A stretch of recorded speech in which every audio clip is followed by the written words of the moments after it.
Hello, good morning, afternoon, or evening, depending on where you're watching this, and welcome to Painting with Stephen, episode 21. So, yeah, 2 week wait instead of a week with this one, but I'm sure all of you out there that have been waiting for this. Have been coping, or at least I hope you've been coping.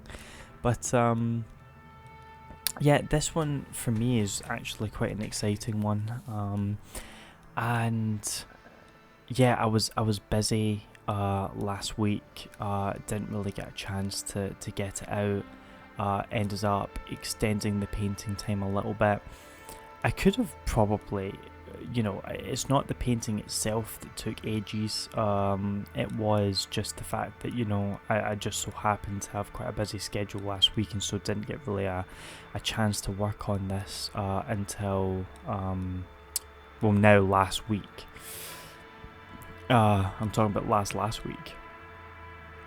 But yeah, basically, ended up working on this over a 2 week period instead of a week period, and now I am bringing it to you to decide whether the painting's any good or not. So basically, this is heavily inspired by Joseph Wright. I've always really loved Joseph Wright's paintings, but landscape paintings, I'm not such a fan of his luminism works with the extreme light and dark. I mean, it's very impressive. It just, for me personally, it's not something that really inspires me or fills me with awe or wonder. But his landscapes have always filled me with awe and wonder. I've always been a huge fan of his landscapes. I do see him as a proto-romantic, which is interesting because there's so many aspects to him that really make him deviate from the romantics in terms of school and in terms of a movement. Because, for one, a lot of his paintings actually focus on the Enlightenment and science, which is obviously completely the antithesis of what the Romantics did, which was moving back to a more emotional, medieval symbolism, and shunning, the progress and science of the Enlightenment. He's a proto-romantic because he's right before the Romantic school really started to flourish, but his landscapes are so romantic in style. And you can almost see a duality of European society within Joseph Wright's paintings themselves. I mean, his landscapes tended to be pretty much evoking medievalism, very pastoral, emotional, suspenseful, dramatic. On the other hand, a lot of his portraiture and a lot of his luminism work tended to focus more on science, technology, the cutting edge sort of side of society in England at that time. So, yeah, interesting from that perspective. One very common motif found in the Romantic school of landscape painting was Vesuvius. It was very common to paint Vesuvius at this time. Many painters did it. Obviously Vesuvius erupted multiple times, so a lot of them actually got a first-hand chance to see Vesuvius erupting and then actually use that as their inspiration. Others, of course, didn't. Others just used their imagination to conjure up compositions. Personally, this is borrowing compositionally maybe a bit from Joseph Wright. and his one of his works, because he actually painted multiple Vesuvius eruption paintings, but one in particular I am borrowing slightly from, but there's many key differences. One, the sky is very different. Two, the colours are very different. Three, one of the focal points of my painting, which is the fact that I've put a ruined Greek-style building, and also added in little castles here and there that weren't in the original. My water's very different, and my beach is very different. But compositionally, the way that the painting's structured is very inspired by Joseph Wright, which is why I'm bringing him up. And yeah, I think, I've obviously been doing a lot of maybe more dark, dreamlike paintings on this channel as of late. Very symbolistic, sometimes tonalistic, very 19th century. I feel like this one in colour and form is maybe going back to the 1700s a little bit, with a modern twist, of course, and I really enjoyed doing that. But again, like all landscape paintings that I really enjoy, there has to be some sort of drama. There has to be some sort of atmospheric intent. If it doesn't have the atmospheric intent, I'm not interested. And that's why I'm drawn so much to symbolists like Bocklam. And it's also why I like so many romantic painters, because you can just feel the atmosphere. With this one in particular, I really wanted to evoke that hot air, just that hot Mediterranean air, a feeling of stillness in an extremely tense, dramatic, literally explosive moment in time. And I also wanted it to just be aesthetic in the sense that you have these warm and cool colours directly contrasting. I had so much fun painting this painting. I had so much fun doing the sky in particular. The sky really for me was just, I always love doing skies, and skies are usually my favourite thing to do, and are usually the focal point of my paintings, I would say, at least very close to. It's always a great pleasure doing skies for me, but in particular I really enjoyed this contrast between hot and cold, these blues and these reds and oranges. I found that so much fun, the coldness and the creepiness, an atmosphere of a moonlit night with the explosive heat of volcanic eruption is just innately exciting, and it's innately fun to paint. Years and years and years ago, before I started this channel, I've explored these sort of contrasts in colour before with oil painting. Not this successfully, I don't think, as I did this time.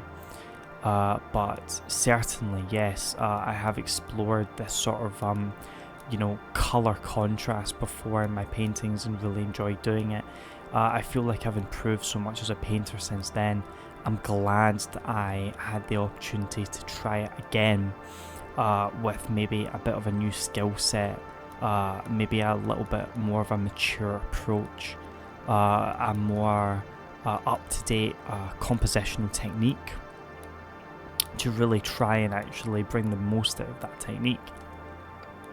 And I think I've actually got more, maybe you could say, romantic inspired paintings coming, that are maybe going to be a little bit more emotional, abrupt, dramatic in that sense rather than dreamlike and still and dark and creepy in the simplest sense. I've got a few coming. I've got a few ideas about what painting I want to do next. It's a toss up between two ideas, but yeah, I mean, focusing on this painting in particular, let me just sort of quickly outline what I try to achieve here with the sky, because like I was just talking about 2 minutes ago, for me, the real selling point of this painting comes from contrast of warm and cold, contrast of a cool emotion with a warm explosive one, contrast between stillness and dramatic, almost impulsiveness, and literally a fiery, hot type of energy. And yeah, I think I sort of utilised lots of greys and lots of umbers to separate those two colours out. As you can see, there's a very cool blue up where the moon is, and then I'm just adding my warm colours in, my oranges and my reds right now to where the volcano is erupting. I'm also not afraid to add a lot of those oranges and reds into the clouds and into the sky, where there's going to be all sorts of illuminations and highlights happening and all sorts of smog rising from the volcano. So yeah, just again, such an exciting thing to paint, such an exciting topic, so fun to do. You've got almost more purplish reds in there, some lighter reds, some yellows, some oranges. I mean, it's just innately a fun way to paint when you're utilising all of this excitement colour-wise. And this is something that I think is quite important with a lot of the time romantic landscape work. So much of the intrigue and drama comes from just almost strikingness, the ability to strike the viewer with interesting things like contrast and playing around with intense colour. Very different from what you get, I would say, in the almost symbolic brother genre. I shouldn't have used the word symbolic there, because I'm going to have to use it again. Stylistic brother of romanticism that came 100 years after in symbolism, because symbolism, a lot of the time, the excitement comes from its mutedness and its ability to convey and evoke, not utilising very strong colour at all. With the romantics, oftentimes, yes, of course, subtlety and compositional nuance were almost, taken for granted as a technique. Of course, they are going to be utilised, but the extreme power of contrast and colour was something that was very, very close to the hearts of many romantic landscape painters. And by extension, Joseph Wright, a proto-romanticist himself. And if you go and look at a lot of Joseph Wright's paintings, you'll see, again, very intense contrast and colour. If you go and look up most romantic painters when they're painting moonlit scenes, again, you'll see that extreme contrast in colour. It's just something that is very common. And very good fun. So yeah. But yeah, it's a big toss up for what my next painting is going to be. I've got a few ideas. Yeah, just very quickly, so that I can talk about something relevant and current. As you see, I'm putting red all the way up here into the right corner, just so that you can get almost like that sense of three-dimensional illumination in the billowing grey clouds that are sort of, maybe the event, or due to the event, at first, or maybe it's just the clouds are so thick, and then all of a sudden this giant eruption happens and everything's then being tinted by this reddish colour. So much excitement, so much drama in the sky, adding in these reds way up almost near where the clouds are, just to give that sense of contrast and that sense of excitement with the eruption. And yeah, just really good fun. Really happy painting there, because especially when you're trying for one video a week. I know this has been 2 weeks, but a lot of the time you want to keep things fresh and exciting. You don't want to just keep on painting the same thing over and over again. And so this little touch of romanticism, I think, has been good. Romantic landscapes are always going to capture my imagination, be close to my heart. So trying to sort of get a little bit of that magic and, capture it for myself and put it in a bottle, and learn from those techniques, is something that I really want to do. As you can see, I'm putting a lot of the orange again in the cloud, just to give it a sense of three-dimensional illumination, and again just a little bit more contrast with the blues, those cool almost jewel blues that are in the sky already. Yeah, but Vesuvius erupting, obviously due to its excitement, also because it's so symbolically powerful, was used by the Romantics extensively, in their landscape works. Joseph Wright, he had been very clearly using a contemporary compositional idea. When I say contemporary, I mean contemporary to his time, in order to capture Vesuvius's eruption. I just want to say multiple things on this. One, I didn't really want to do that, because I didn't want to capture Vesuvius erupting in his time. I wanted to capture not even Vesuvius, because again, if you've been on this channel, all of my paintings are fantasy paintings, and so this isn't Vesuvius. This is merely based based loosely on compositions that might have been capturing Vesuvius or attempting to capture Vesuvius. But me myself, I like to think of this as just a volcano that I'm sort of capturing eruption in a fantasy world, and the temple is not meant to be Greek. It's meant to be, or for that matter, Roman or Italian, as where Vesuvius actually was. It's just meant to be there.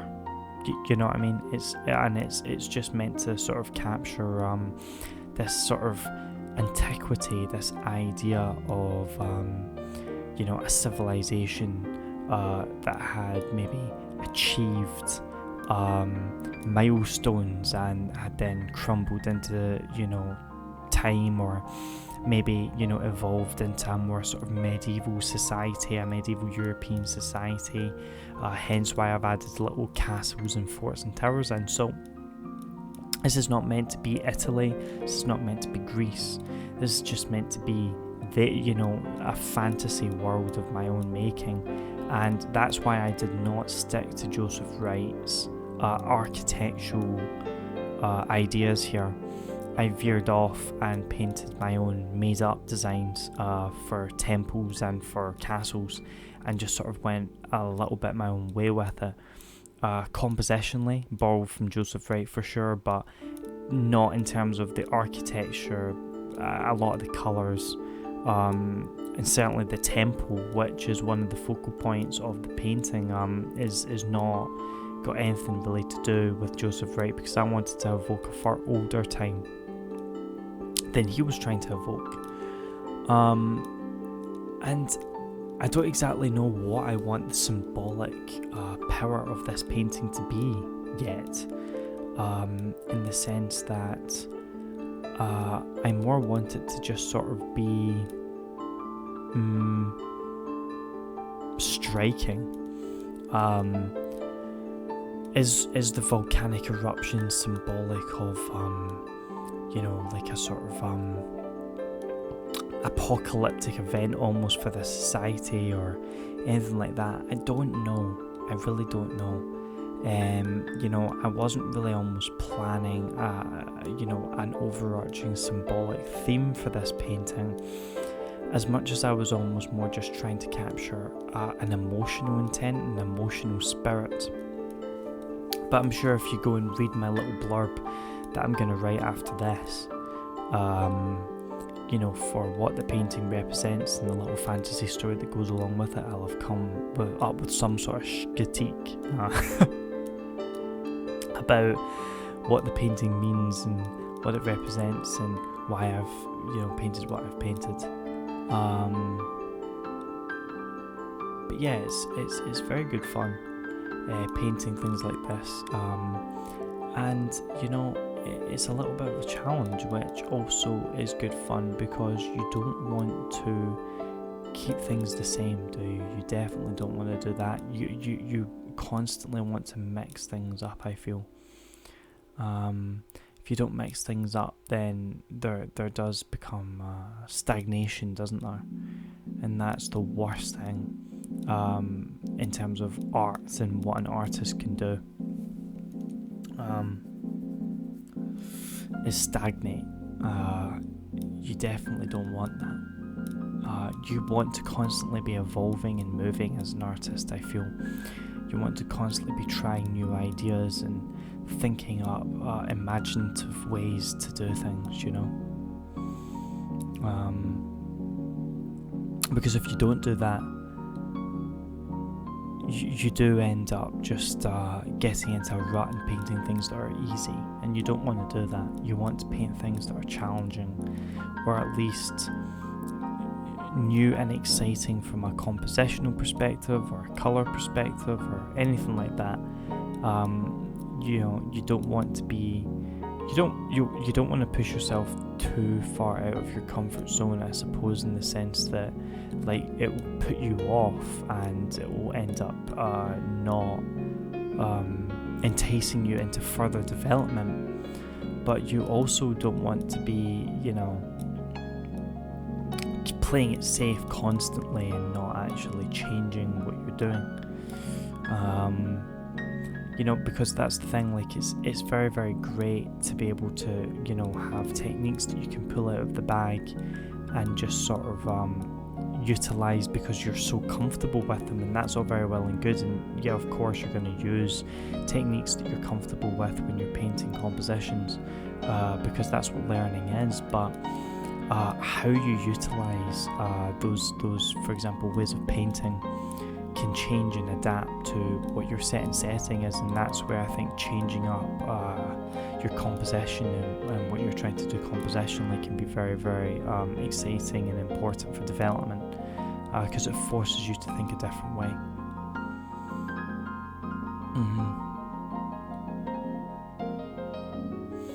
In order to paint the sea here, I sort of use various ideas of how to paint the sea, and I tend to use sort of greenish blues, maybe with even a little bit of yellow at the coast, just to sort of give the indication of thinner water, and then tend to use sort of blues, like at the deeper bits, where the sea would be deeper. So that tends to be how I approach seas, really. And then obviously I'm planning to add a lot of that volcanic eruption colour into the sea too, so that's coming. But I decided, I tried to add that straight away and then just decided, something, that doesn't work. So then I ended up sort of adding, painting over the reds that I had in there, and then adding in blues and greens on top to then let them dry, and then add in sort of highlight colours afterwards, which I think was the right decision, which you'll see me do, because obviously, as you can see right now, I've got that red in there, and it's not so great. It wasn't working out too well, so then I ended up painting over a lot of that and then just adding in fresh highlight colour afterwards, which I think was the right decision, just to make it look a little bit more striking, a little bit better. So yeah.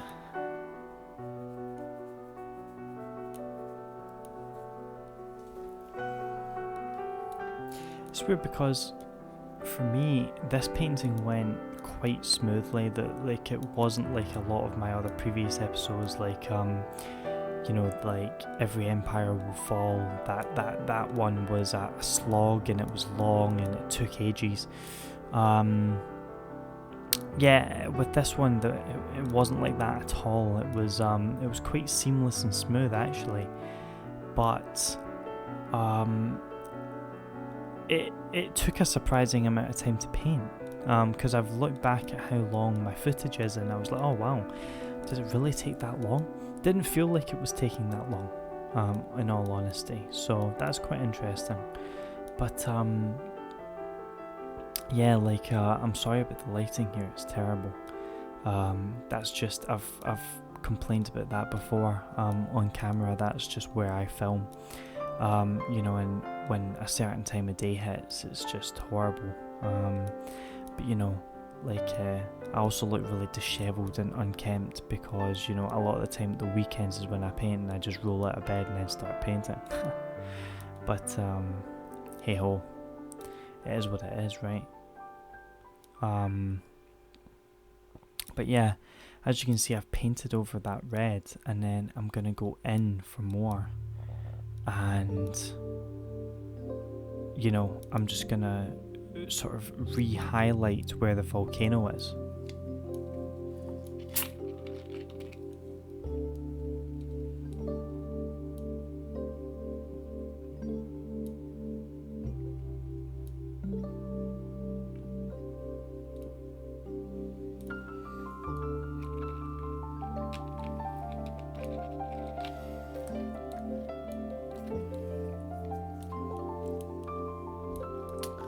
I tend to use palette knives a lot, especially when I paint water and rocks. I tend to use palette knives for quick detail. This is something that I've sort of taken from my oil painting works, and I've always sort of then utilised really moving forward. To me, it's just a very easy way to paint. And it produces sort of quite instantaneous results, that as long as you've got your technique down with a palette knife, can really lend to some cool techniques, without a lot of the sort of bogging yourself down, because I think the more bogged down you get with constant brush work and stuff like that, it becomes almost distracting how long it's taking you to achieve so little. Whereas with palette knives you can really get in there and make a lot of impact very, very quickly, and I think oftentimes that can be better and it can yield better results. Maybe I'm wrong. A lot of the time, palette knife painting definitely has a certain look to it. There's no doubt about that. And do I always think that look is good or wanted? Maybe not, but I tend to use it pretty much all the time for my water and for my rocks. With water, it always gives this choppy appearance, which I like, and with rocks, it always gives a jagged appearance and a three-dimensional appearance that I like. Because you don't even have to utilise colour to play around with three-dimensionality. You can actually utilise the texture of the paint, which gives you a three-dimensionality because of how the light hits the painting. And the way the light hits, like your thick textured paint actually then makes it look three-dimensional in and of itself without actually having to utilise your next sort of idea, which would be colour. Because colour is obviously the other thing, the most important thing that gives you three-dimensionality in painting. Texture's definitely not the safest way to go. You don't want to overly rely on texture to give you three-dimensionality, because oftentimes that can lead to really bad looking results. There's definitely a middle ground to be found there, I think, though, because utilising texture can also just be a very fun, interesting way to play around with how a painting looks, and just its power, really, because when you look at the old masters, right, and old painting techniques, a lot of the time what you're seeing is brush strokes playing an extremely important role in how the end result of a painting looks. I mean, for example, if you look at John Singer Sargent, and George Inness and all of these sort of guys, if you're looking at people even in the Romantic periods, with maybe slightly more finesse to their brush strokes, but if you look hard enough and close enough, what you will see is their horizontal and their vertical strokes, for example, are utilized to break color up. Now let me try and elaborate on this, because I'm probably not making a lot of sense. Let's say you've got the exact same tone of grey, okay? So let's say you're painting rocks, right? And you've mixed some umber, some Payne's grey, some white, and to get a pretty nice grey that you're gonna then utilise for rocks, okay? So you're adding in your rock, okay? And you're using your brush strokes to make it look like a rock, okay? But then you want to paint a castle, so then you go, well, actually the castle is the exact same colour that my rock is, so then you utilise the exact same tone of grey for your castle, and they're right beside each other. How are you going to differentiate it? How's the viewer going to differentiate it? Well, a lot of the time, texture and brush stroke and the way that they have actually utilised the brush stroke is how your eye differentiates the exact same colour. Now, I don't know whether a lot of art school attendees might be absolutely freaking just making fun of me for this. I'm thinking this guy's a fucking idiot, and maybe I am.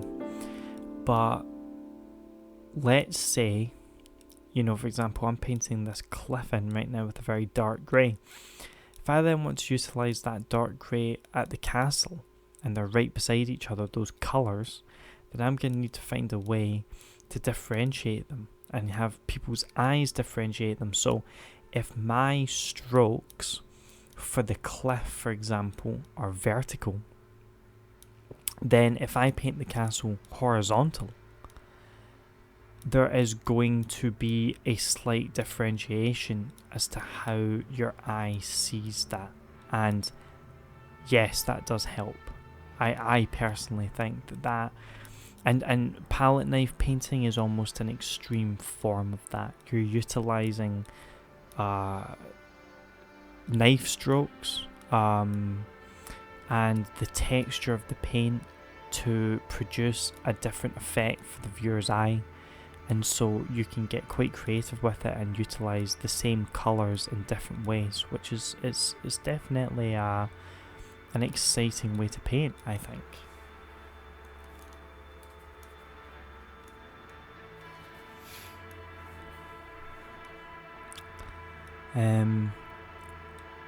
And yeah, like, I mean, you can utilize the same color for so much. I mean, you know, the cliffs that you're seeing right now come to shape, and the volcano down there is probably pretty much the exact same as my darkest darks in the sky, right?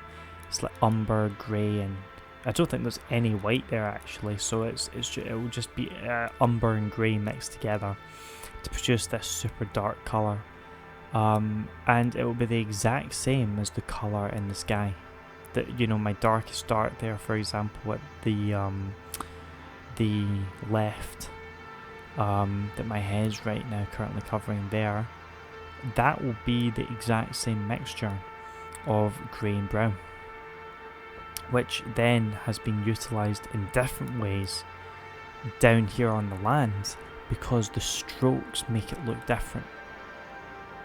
You know, the stroke of my brushes is making those two exact same identical colours completely different. So I think there's something to it. I do. I think there's something to it. I think if you look at most old master painters and, you know, painters that you know, really like to even limited palette painters, you know, like that utilize quite limited palette, I think you see a lot of that. I think you see a lot of that. The utilization of texture and brush stroke instead of colour to get effects. It's all part of it anyway, it's definitely all part of it. And I'm using palette knives here again just to give a sort of magma effect. You know, so this it's all spewing over, as you can see, which is cool. Never seen a volcano. Actually, I have seen a volcano erupt. Not like this, but I've been to an active volcano, and it was Vesuvius.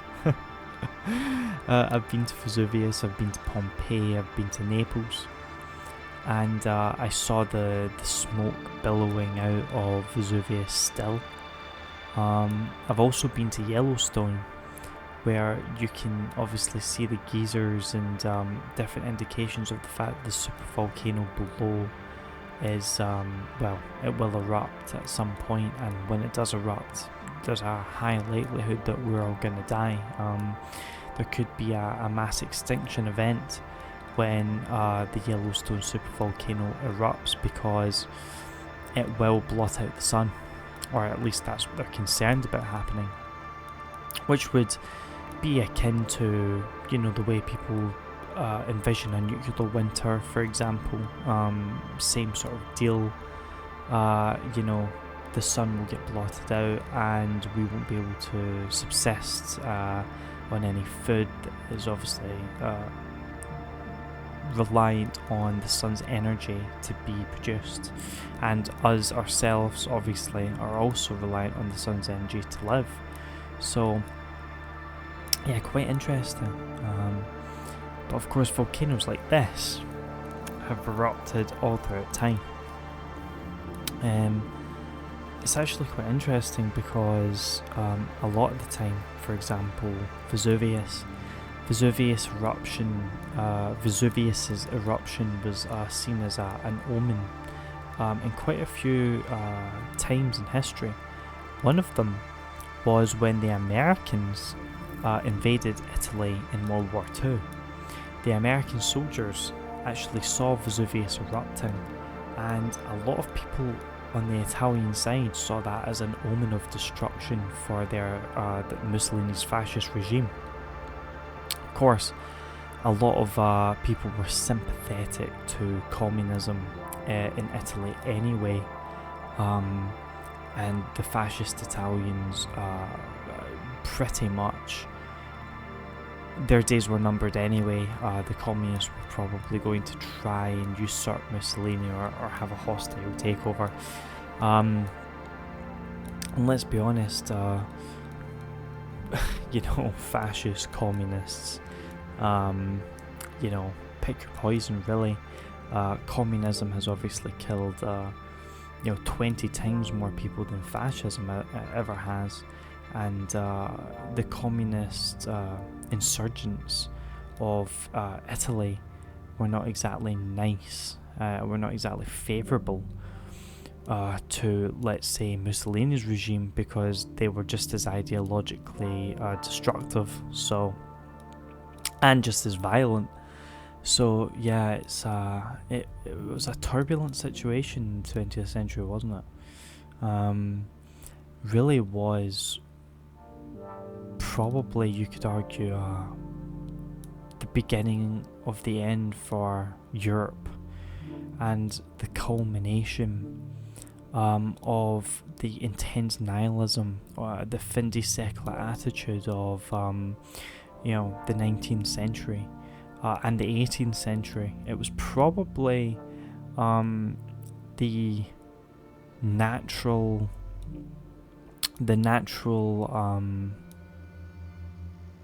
conclusion that industrialization was going to come to.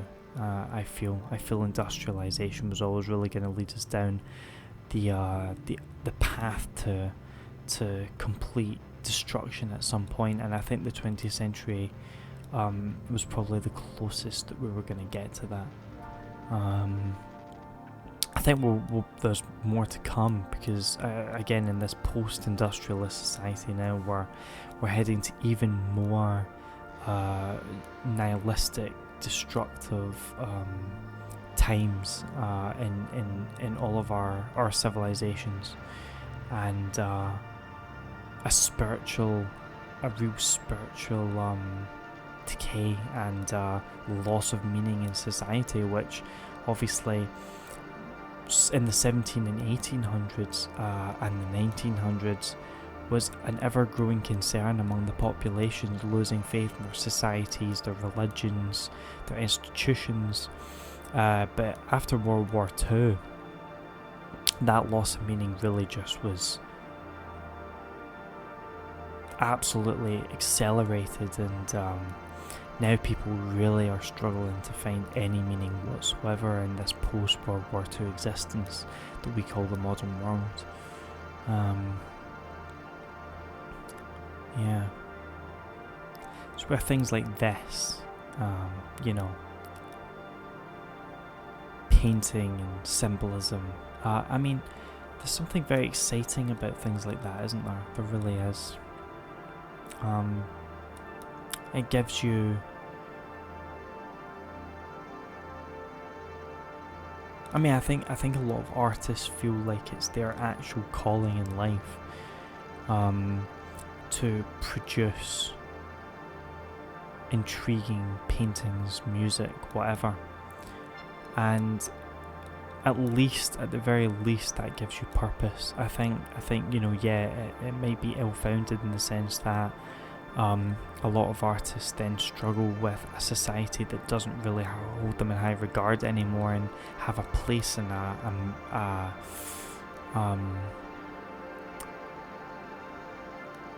doesn't really have a place for them.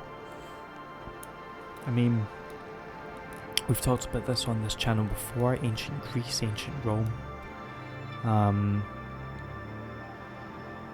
These civilizations had a little nook carved out for artists,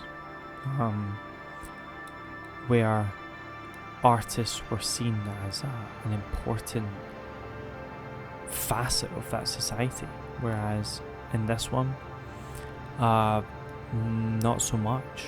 We're seeing basically more sort of like fast-paced consumerism is far more important than detail and handmade and sort of emotionally laden things. People don't really care about that sort of thing anymore. Will they start to again? Who knows? I do feel like the pendulum is somewhat swinging back to meaning and purpose, rather than this sort of almost like a slop. Because I think, for example, like a lot of people have always seen the top 40 as slop. Over the last 20 years, like music just sort of being churned out for the masses, and people sort of seeing it as almost just all hollow and no emotion going into it, no soul. It's written by 19 writers, this sort of thing. And with the invention of AI, AI has probably been around for decades, has been around for decades, longer than that actually, but the current manifestation of commercialized AI, I should say, in that space, I think people are very concerned about the fact that it's going to take over music, for example, right? But I mean, what is the fucking goddamn difference between, let's say, commercialized slop 20 years ago and what an AI is going to produce? Nothing really, because all an AI can do is regurgitate what has already came before, and so it's just going to be a never-ending doom loop that replaces 19 writers doing it with an AI doing it. But it's the same premise, isn't it? It's just producing slop for the masses, that's mass produced and is meant to be very easy on the palate and consumed without any thought. And I think people have always sort of, there's always been a large contingent of people that have gone, well, yeah, I don't want pop music to be written by 19 writers. I don't want that, so I'm going to go and listen to independent artists, for example, or music with more soul or more sort of intrigue in that way. So it's going to be the same thing, really. I don't think AI is going to really make that much of a difference, apart from the fact that it calls into question everything. I think that's the one danger that AI really poses to everything, is the fact that AI could put us in the position, right, where everything is called into question, and also it produces slop in such fast amount of time that real people are not ever going to be able to keep up, and so good content or handmade content, whatever you want to call it, is just going to be lost in a myriad of slop AI generated content. That's one concern that it definitely will pose. But another concern that I think is very, very real and tangible is the fact that it also poses a massive threat to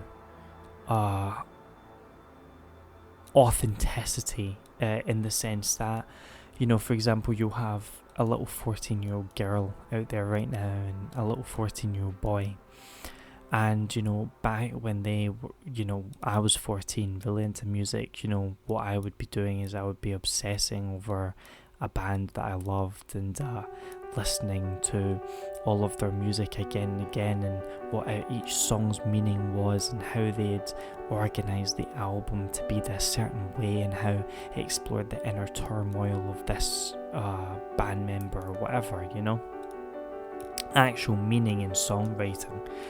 But the thing is, the biggest threat that AI poses is not what it can produce, it's the devalidation of what real people can produce. Because now, when a real person produces anything, it's instantly going to be called into question as, was that AI or not? That's what people are going to do. That's what certainly normal people that don't really have a lot of songwriting experience or anything like that are going to do.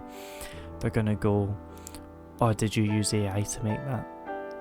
That's what's going to happen, and that's probably what already is what's happening. And then you're going to have some 14-year-old girl and 14-year-old boy out there going, well, is this really real? Is this legitimately crafted by this person that I idolise, that I look up to?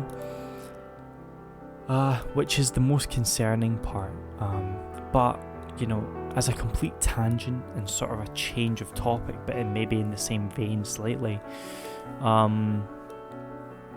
Jesus, like, how nutty has everything always been in that way? Like, I used to think when I was 13, 14 years old, like, I've been playing guitar for years and years, and I used to think that, for example, when I listened to an album, that these guys were going in there and rocking out in one room and producing things in a few takes, and that was an album, which is just complete bullshit. I mean, it's a bit like painting, like the stories that we've talked about on this channel about painting, and almost like the myth of Bob Ross being able to just sort of go and, oh, like, here's a happy little tree, which was obviously all planned ahead of time. You need to have a compositional plan. You need to do this, you need to do that, you need to do the next thing, right?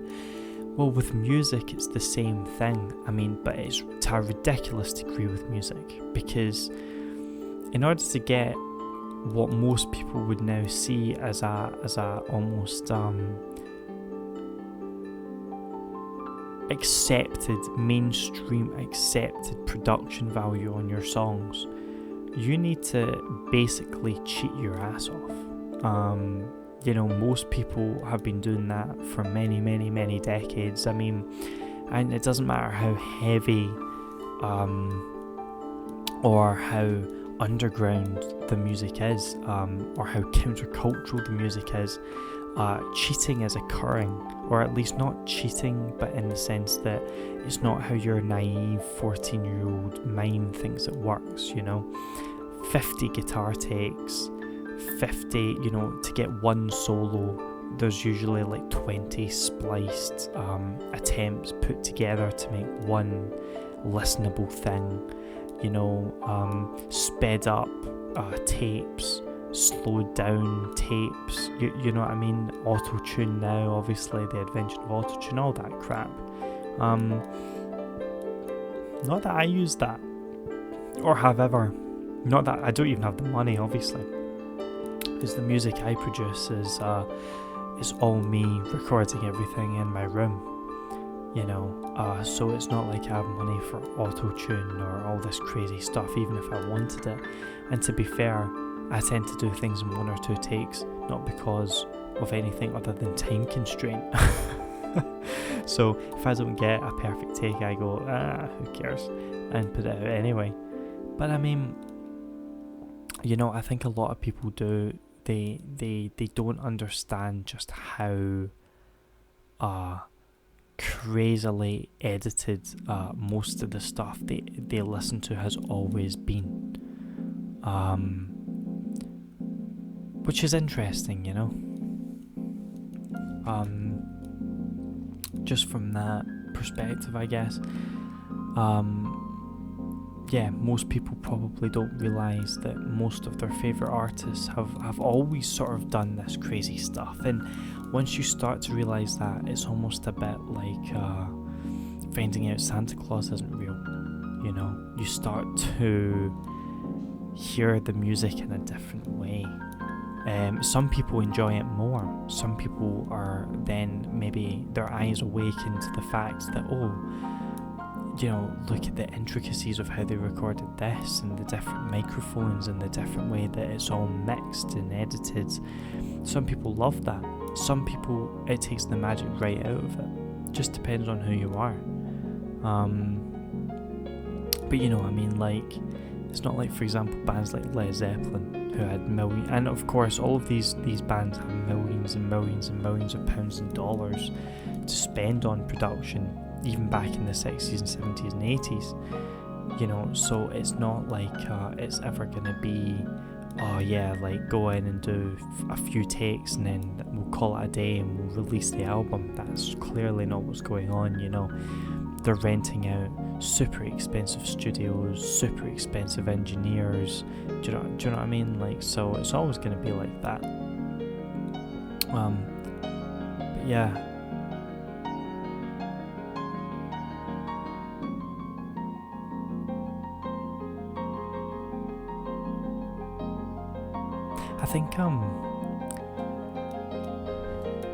I think the tempo came out pretty cool.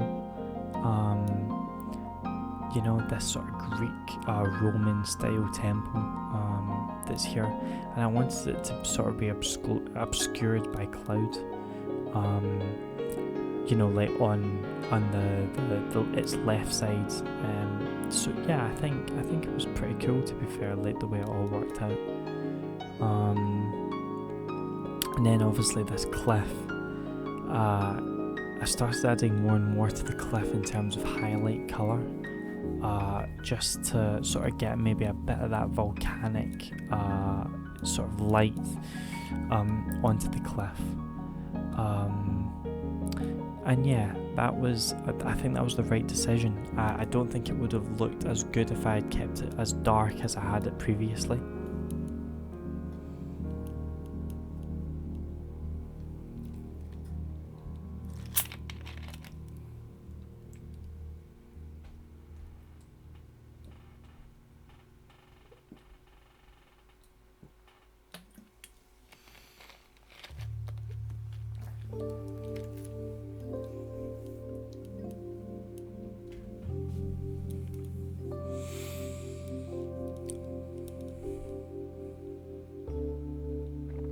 And here's me adding in the little towers. I added in 2 little guard towers or castles or whatever, and yeah, I really like all of these buildings, because the reason that I like these buildings is because, see, in the coolness of those blues and the stillness of that moonlit night, it feels like people would be in those little buildings watching this seismic event happen, this crazy explosive event, from almost this possession of calm and this possession of tranquil, almost surrealness. And you can imagine people in those guard towers and maybe even that temple doing that. And that's why I sort of wanted to add in a few of these little indications of life and buildings and stuff like that, you know, just to add in a bit of that drama and that intrigue. You know, who's in there, what's going on, yeah. And I think that was the right decision, you know, little arrow slit windows and stuff. So yeah, I was pretty happy with how that turned out.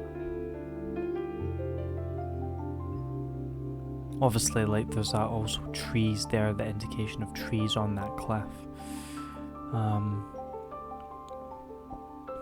Very, very, you know, like using jet black, or I shouldn't use the word jet black, but very dark grey.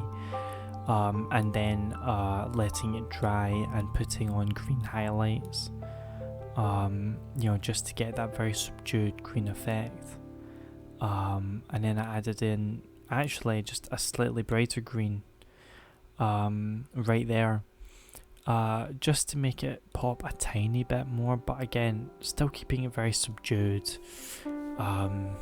because you don't want the green to be overpowering, especially when you've got this contrast between that moon and the volcanic eruption going on.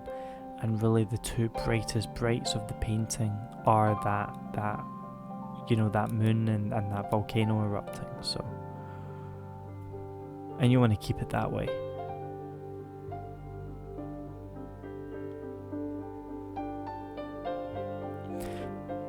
And then just adding in all these little rocks and different things.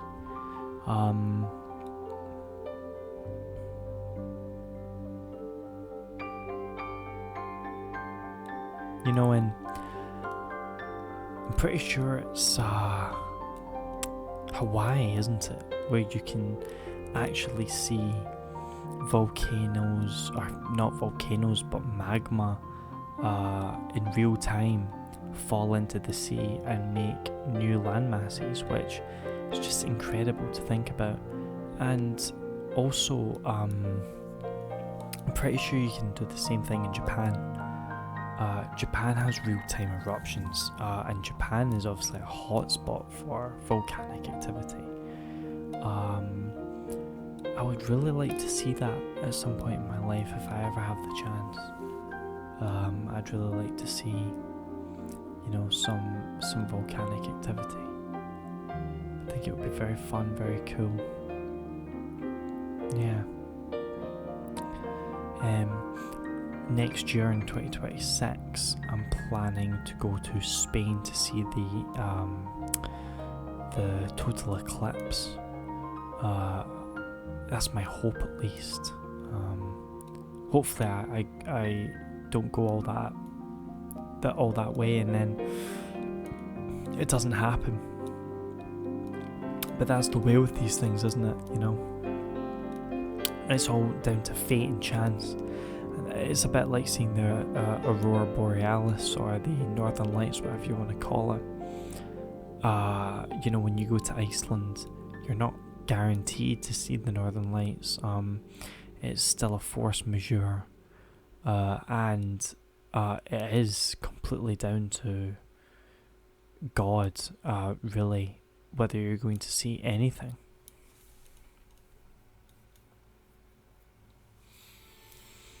So yeah, but I would like to see it. I would really like to see it. I'd like to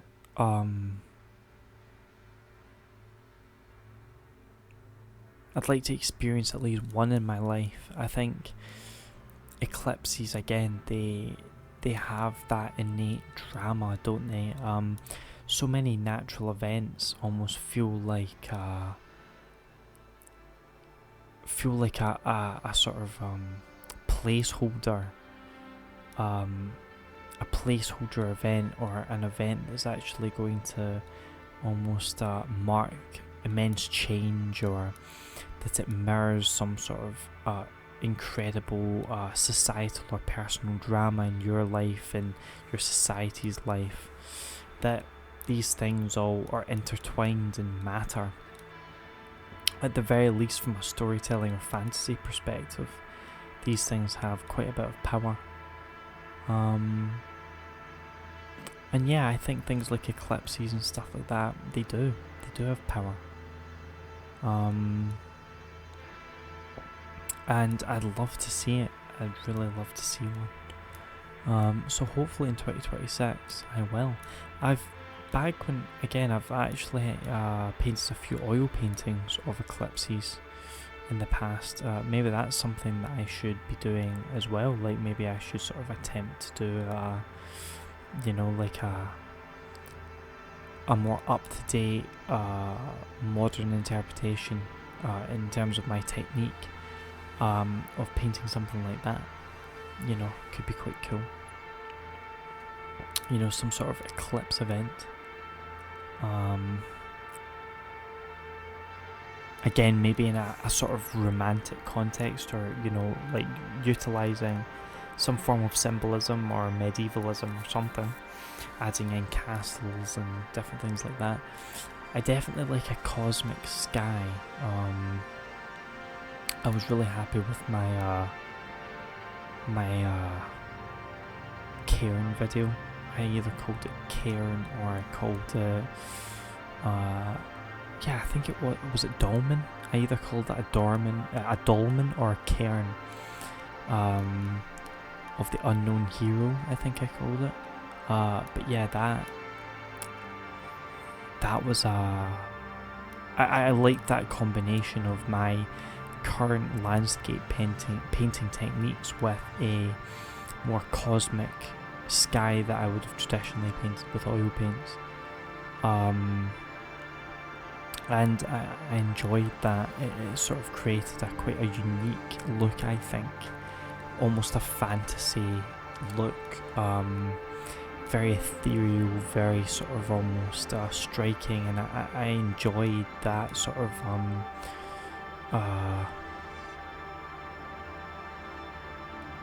combination of my new techniques and my old oil painting techniques, and I think I'm going to be doing that more. Not with my next few paintings that I'm going to be putting on this channel, but certainly in the future I want to utilise my cosmic sky with things like that more, for sure.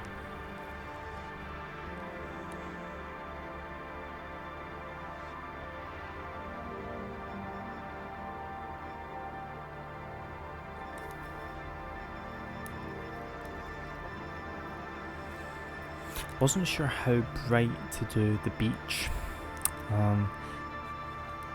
but I ended up going in pretty strong with the beach colour, with quite a strong beige umber type of sand colour, but then toning it down a lot with some palette knife work, to add in the indications of rocks and stuff like that.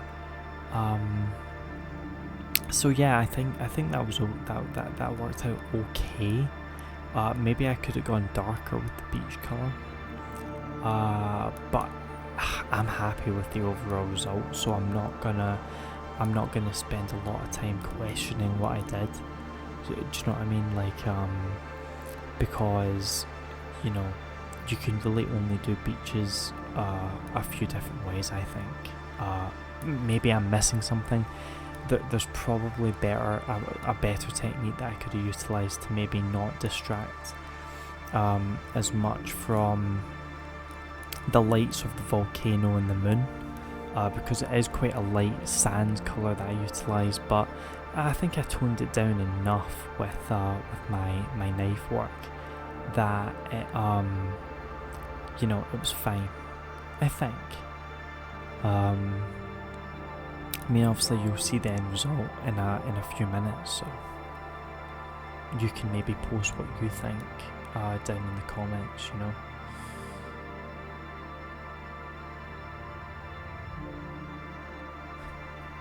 And it's very nice to see the subscriber count slowly rise. I'm glad that people are tuning in, even if it's for a few minutes at a time, just to see what's going on this channel and subscribing. It's every subscriber means a lot and really counts, so thank you very much. And I know my setup isn't the most perfect in the world or professional or anything like that, and hey ho, hopefully later, if I ever have the money to actually justify a more professional setup or anything like that, that would be great. But I do hope to continue just posting philosophical content on here, art content on here, music content on here indefinitely. One thing I will say is I've actually got an Agora episode planned very soon, which I'm working on the soundtrack for it at the moment, because with the Agora episodes I do everything. I obviously write the essay, write the script, then I voice it. Then once I've got the voiceover of the script, then I'll collate footage, I'll edit it, then I'll make the soundtrack. The soundtrack can be all sorts of things. Right now, I'm toying with multiple ideas as to what I want the soundtrack to be for this Agora episode, and then I'm gonna throw it out there. I'm quite excited to release Agora episode 2. I've got tons and tons of Agora episode ideas. I just need to actually do them and dedicate the time to making the videos, which, you know, the Agora episodes do take quite long to make, because it's not just, you know, for example, it's not standing in front of a camera talking, and it's not doing what I'm doing right now, which is just painting and then voicing it over. But you know, obviously painting a real painting, that also takes time and work, and that's the thing. Like, I mean, you know, it's impossible to, for example, get content out as quickly as people that are, for example, standing in front of a microphone talking, because that takes no time at all. That takes very little time, and so whereas painting takes quite a bit of time, and so it's literally impossible for me to algorithmically compete, I suppose you could say, with that, and that's fine. I don't care. You know, I might actually end up just sort of, you know, producing some videos that are easier, maybe talking videos or whatever. But right now I'm fine doing what I'm doing and actually just putting the effort into painting, you know, making music, making like visually stimulating content and philosophical content with the Agora. I like doing those things, and you know, if it takes long, it takes long, so be it. You know, that's life. You know, it's not always going to be easy, and it's not, you know, most things never are. Most things that are worth it never are. So yeah, just adding in, I felt like there should be like some breaking waves going on, you know, going over the sand a little bit, so I added that in. You know, just to have a little bit of a sort of break, a buffer between the sea and the sand, you know.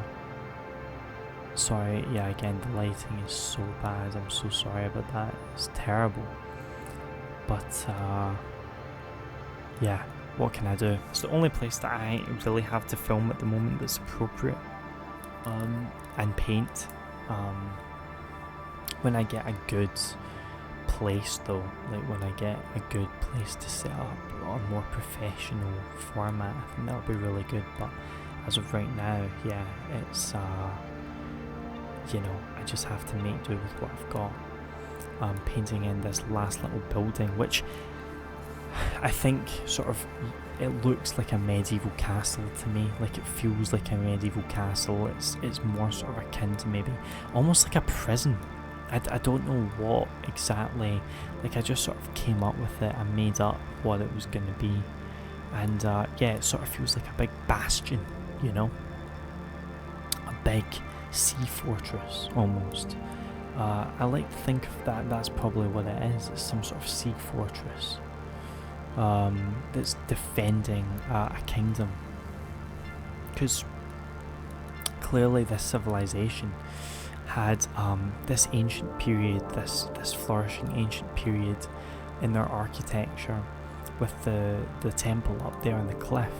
But then you can see that the temple is slightly worn with time. Obviously the roof has collapsed in it, and then you've got these more sort of fort-like buildings, these sort of almost rudimentary fort-like buildings. So maybe the society has actually gone from maybe more of an artistic one to a warlike one, which I think is really interesting, you know, like a bit like obviously the Greco-Roman period going into the Dark Ages of Europe, you know, where society sort of went into a more nativistic,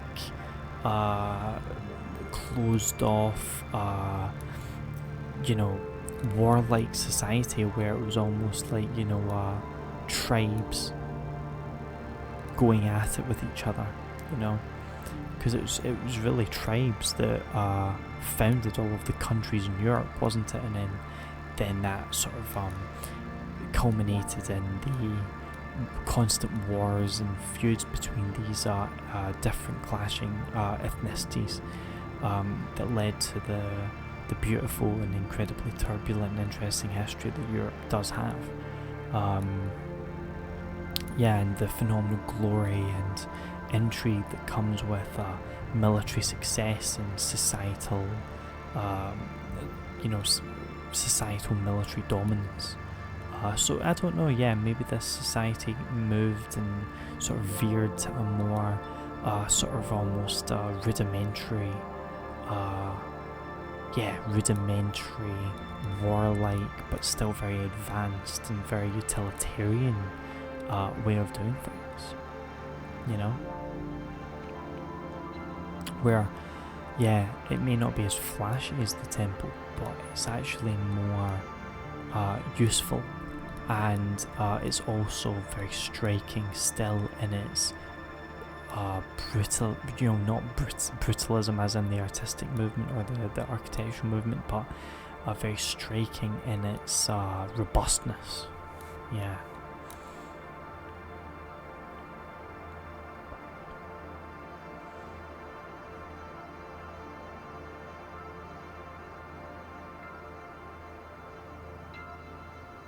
I think I painted this section yesterday, or was it the day before?